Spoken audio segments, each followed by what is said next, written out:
सो guys welcome back once again. मैं हूं अभिषेक और आज हम लोग पढ़ेंगे एक नया चैप्टर जिसका नाम है ट्रायंगल। और ट्रायंगल का आज हम लोग देखने वाले इंट्रोडक्शन। बहुत ही सिंपल है ये ट्रायंगल।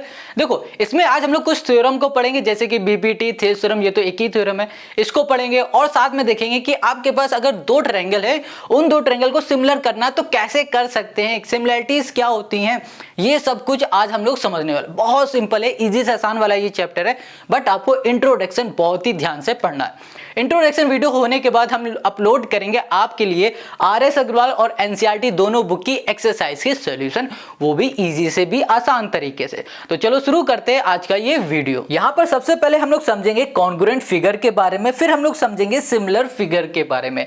ये होते क्या है ये देखो, अगर कॉन्ग्रुएंट फिगर को समझना ना तो सिंपल सा आप कोई भी दो फिगर ले लो और अगर वो दोनों फिगर सेम शेप के हैं और सेम साइज के हैं तो वो हो जाते हैं कॉन्ग्रुएंट फिगर। जैसे कि यहां पर देखो ये दो फिगर है और ये दो फिगर है, इनको देखो तो सेम शेप के, मतलब ये भी ट्रायंगल है ये भी ट्रायंगल है और साथ में इनका जो साइज है ना वो भी सेम है, तो इनको हम लोग बोलेंगे कॉन्ग्रुएंट फिगर। अगर इसकी बात करो तो इसका भी शेप सेम है और साथ में साइज भी सेम है, तो ये भी हो गया कॉन्ग्रुएंट फिगर। और यहाँ पर देखो ये भी सर्कल है ये भी सर्कल है, तो शेप तो सेम हो गया और साइज भी सेम ही है ऑलमोस्ट, है ना, तो हम लोग बोल सकते हैं ये हमारा कॉन्ग्रुएंट फिगर है। तो हमने यहाँ पर समझा कॉन्ग्रुएंट फिगर वो होते हैं जिनका शेप सेम होता है और साइज सेम होता है, वो हमारे कॉन्ग्रुएंट फिगर हो जाते हैं। अब हम लोग बात करते हैं सिमिलर फिगर की। अब ये सिमिलर फिगर होता क्या, बहुत सिंपल है। अगर किसी भी दो फिगर का साइज अलग अलग है और शेप एक जैसा है, उन्हें हम लोग बोलते हैं सिमिलर फिगर बोलते हैं। इतनी बात क्लियर है। जैसे कि यहाँ पर देखो ये दोनों ट्रायंगल हैं तो इनका शेप तो एक जैसा ही है बट जो साइज है वो अलग अलग है, तो अलग अलग जब भी होता है साइज और शेप सेम होता है तो हम लोग बोलते हैं सिमिलर फिगर। इनकी बात करें तो ये दोनों हमारे क्या है, स्क्वायर्स हैं, बट इनका जो साइज है वो अलग है, तो ये हो गया हमारे पास सिमिलर फिगर। वैसे ही इसको देखो ध्यान से, ये दोनों सर्कल है, हालांकि ये थोड़ा अंडा दिख रहा होगा अंडे शेप में, मगर नहीं ये दोनों सर्कल ही है मान लो, और इनका जो शेप है सेम है बट साइज अलग है, तो इन्हें हम लोग क्या बोलेंगे, इनको बोलेंगे सिमिलर फिगर। तो सिमिलर फिगर और कॉन्ग्रुएंट फिगर तो हमने यहाँ पर समझ लिया। अब हम लोग जो नेक्स्ट टॉपिक है ना उसको समझ लेते हैं बहुत ही ध्यान से, क्योंकि ये इंपॉर्टेंट टॉपिक है। तो यहाँ पर जो टॉपिक है वो criteria for similarity of two triangle. दो ट्रायंगल को सिमिलर करने के कुछ हमारे पास क्राइटेरिया हैं। अब वो क्या क्या है उसको देखो। पहला है हमारे पास एंगल, एंगल एंगल सिमिलरिटी से हम लोग दो किसी भी ट्रायंगल को सिमिलर कर सकते हैं, या फिर एंगल एंगल सिमिलरिटी से दो ट्रायंगल को सिमिलर कर सकते हैं, या फिर साइड साइड साइड से, या फिर साइड एंगल साइड से। अब यहाँ पर ना क्वेश्चन किस तरीके से आएगा, तो देखो आपसे क्वेश्चन कहेगा कि आपके पास ये दोनों ट्रायंगल हैं और कहा जाएगा इसको सिमिलर करो। अब ये किससे सिमिलर हो रहे हैं ये आपको देख के बताना होगा। जैसे कि सबसे पहले हमारे पास जो सिमिलरिटीज है वो है एंगल एंगल एंगल की। तो यहाँ पर एंगल एंगल की बात की जा रही, हम लोग मान लेते हैं ये हमारे पास एक एंगल है, एंगल ये भी है और एक एंगल ये भी है, ये भी है, ये भी है और ये भी है। ये दोनों हमारे पास ट्रायंगल दे दिए गए हैं और इसके हमें एंगल भी पता है, बट हमें यहाँ पर समझना क्या, यहाँ पर हमें समझना है अगर इन दोनों ट्रायंगल के करस्पॉन्डिंग एंगल आपस में इक्वल हैं तो हम लोग बोलेंगे कि ये हमारा एंगल एंगल सिमिलरिटी से सिमिलर होगा। अब करस्पॉन्डिंग एंगल क्या है ये समझ लो। जैसे कि यहाँ पर क्या लिखा हुआ है, यहाँ पर लिखा हुआ है हमारे पास एंगल है, इसको बोल देते हैं थोड़ी देर के लिए ये 40 डिग्री का है, और इसी का करस्पॉन्डिंग एंगल क्या है, ये डी वाला इसका करस्पॉन्डिंग एंगल है, ये भी हमारा अगर 40 डिग्री का है। और अगर हम लोग बोले ये बी जो एंगल है ये है हमारे पास 60 डिग्री का, तो इसका करस्पॉन्डिंग एंगल ये ई है, तो ये भी हमारा 60 हो जाएगा। अगर हम लोग बात करें सी की तो ये हमारे पास 80 डिग्री का है और इसका जो करस्पॉन्डिंग है ये भी हमारा 80 हो जाएगा। तो अगर हमारे करस्पॉन्डिंग एंगल आपस में इक्वल हैं सभी के, तो हम लोग बोल सकते हैं कि हमारे पास जो ट्रायंगल ए बी सी है और जो डी ई एफ है ये है हमारे पास एंगल एंगल एंगल से सिमिलर। अब इसको लिखेंगे कैसे वो देख लो। तो हमने यहाँ लिख दिया जैसे कि ट्रायंगल हमारे पास ए बी सी है, एंड हमने यहाँ लिख दिया जो हमारे पास ट्रायंगल है डी ई एफ है, डी ई एफ, ये दोनों हमारे पास ट्रायंगल हैं। अब इन दोनों ट्रायंगल को हमें सिमिलर करना था, तो हमने देखा कि हमारे पास जो एंगल ए है वो करस्पॉन्डिंग एंगल जो डी है ना इसके इक्वल है, तो यहाँ पर दोनों एंगल हैं 40 डिग्री के। और वैसे ही हमने देखा एंगल जो बी है ये भी इक्वल है एंगल सी के, सॉरी ई के, ये है 60 डिग्री का। अब हमारे पास एंगल जो एफ है ये इक्वल है सी के, ऐसे भी लिख सकते हैं, या फिर बोलो जो सी है ना ये वाला एंगल इक्वल है एंगल एफ के, और ये है 80 डिग्री का। तो ये तीनों हमारे एंगल से क्या हो रहे हैं, सिमिलर हो रहे हैं। तो हम लोग बोल सकते हैं जो हमारे पास ट्रायंगल है ए बी सी ये सिमिलर हो गया है ट्रायंगल किसके, डी ई एफ के सिमिलर हो गया। ठीक है, यहाँ लिखेंगे बाई एंगल एंगल एंगल, बस इतना ही किया जाता है, हो गया।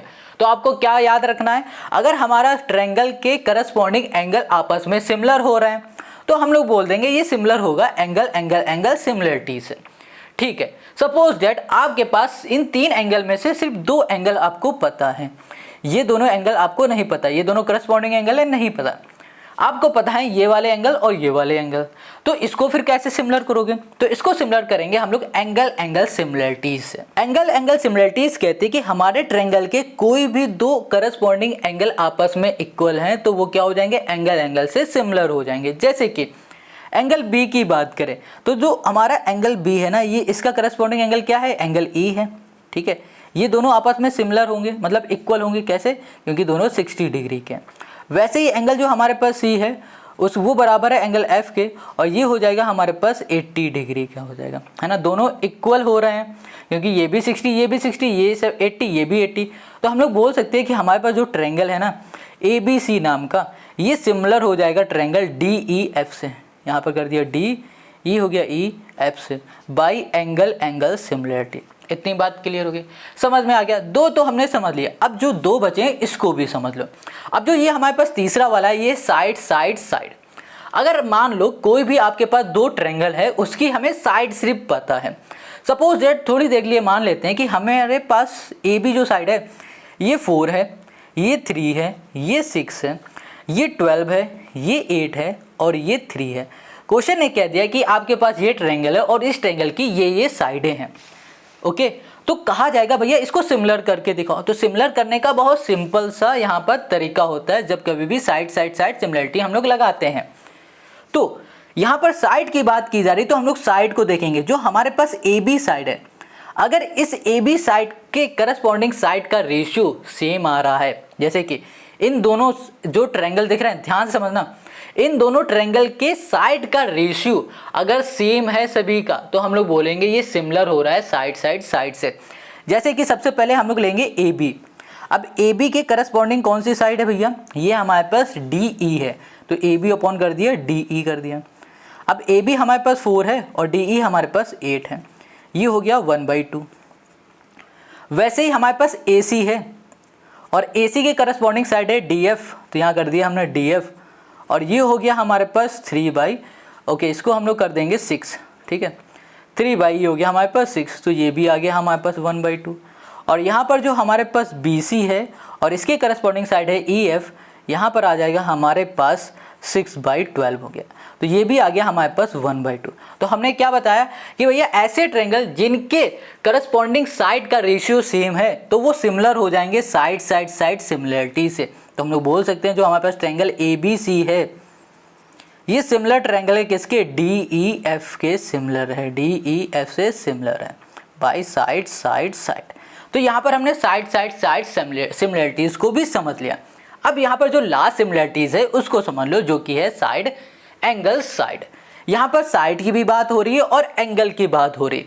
सपोज डेट मान लो आपके पास ए बी साइड आपको पता है, ये है हमारे पास 6 और इसी की करस्पॉन्डिंग साइड है हमारे पास डी ई, जो कि हमारे पास यहाँ हमने बोल दिया ये हो गई हमारे पास 12, और यहाँ पर जो एंगल है इसको बोल दिया ये है 30 डिग्री का, और ये वाला एंगल हमारा ये भी 30 डिग्री का है, और जो हमारे पास ए सी साइड है ये हमारे पास है 3, और ये जो वाली साइड है जो हमारे पास डी एफ है ये हमारे पास 6 है।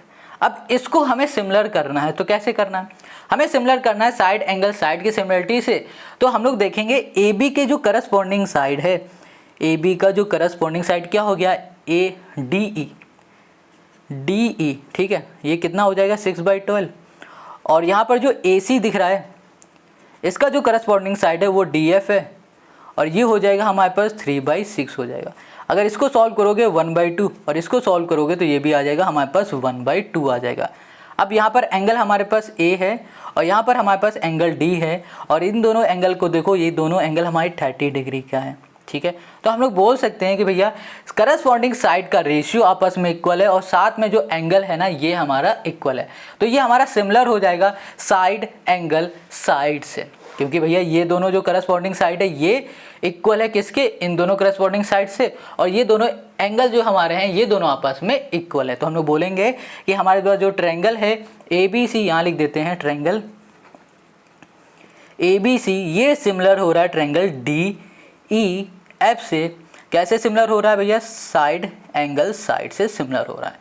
और यही हो गया हमारे पास इस टॉपिक का सॉल्यूशन, है ना, कितना सिंपल। बस ये 4 जो आपको सिमिलरिटीज है ना इसको ध्यान रखना है। अब आते हैं हम लोग नेक्स्ट टॉपिक पर। अब यहाँ पर जो हमारा नेक्स्ट टॉपिक है वो है एरिया ऑफ सिमिलर ट्रायंगल। ये बहुत ही फुद्दू सा टॉपिक है, बहुत ही ईजी से आसान वाला।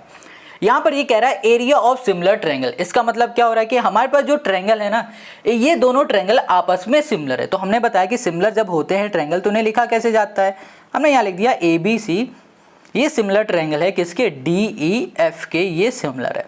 ठीक है, कर दिया। जब कभी हमारे ट्रायंगल आपस में सिमिलर होते हैं तो उनके एरिया का बोल सकते हैं रेशियो, एरिया का रेशियो बराबर होता है करस्पॉन्डिंग साइड के स्क्वायर के साथ। अच्छा, अगर हम लोग बोले कि इस ट्रायंगल का हमें एरिया निकालना तो कैसे निकालोगे, आप ऐसे लिखोगे ना, एरिया ऑफ ट्रायंगल ABC, है ना, ये ऐसे ही लिखोगे। और आपसे कहा जाएगा इसका अगर एरिया निकालना है तो आप क्या करोगे, ये भी लिखोगे एरिया ऑफ ट्रायंगल DEF।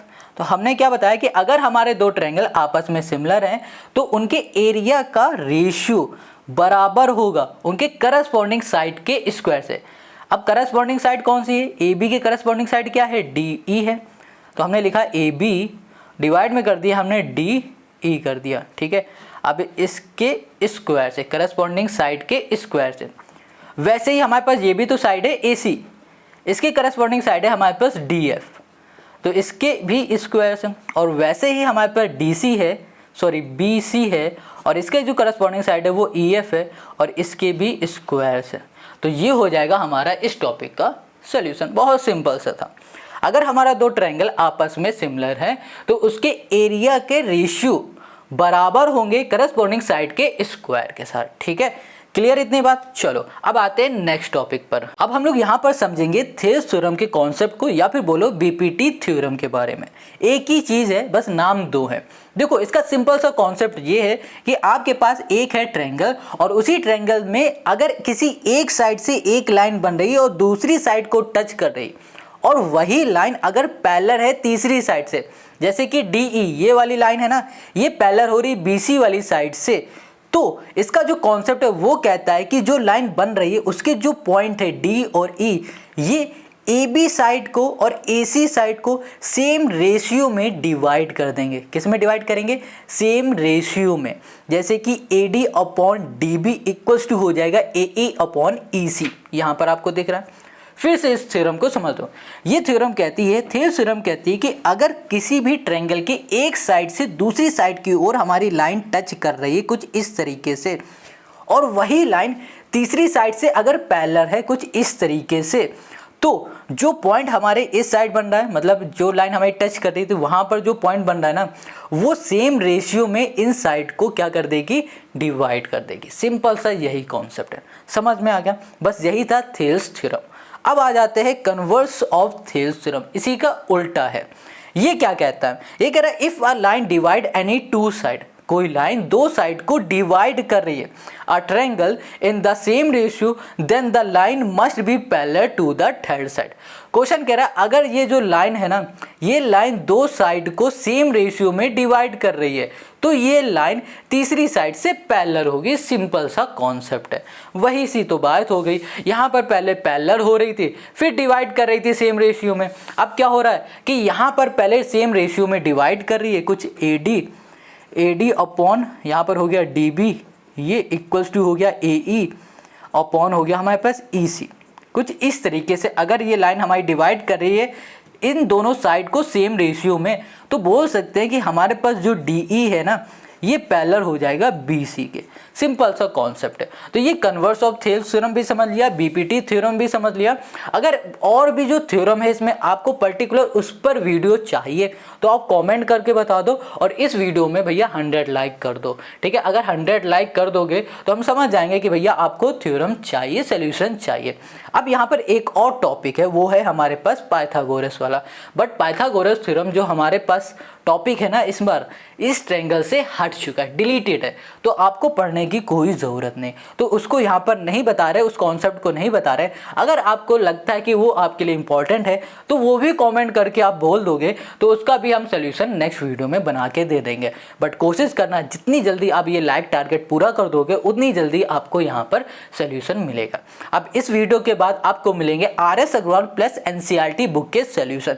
दोनों के ट्रायंगल चैप्टर के आपको सोल्यूशन इजी से भी आसान तरीके से मिल जाएंगे।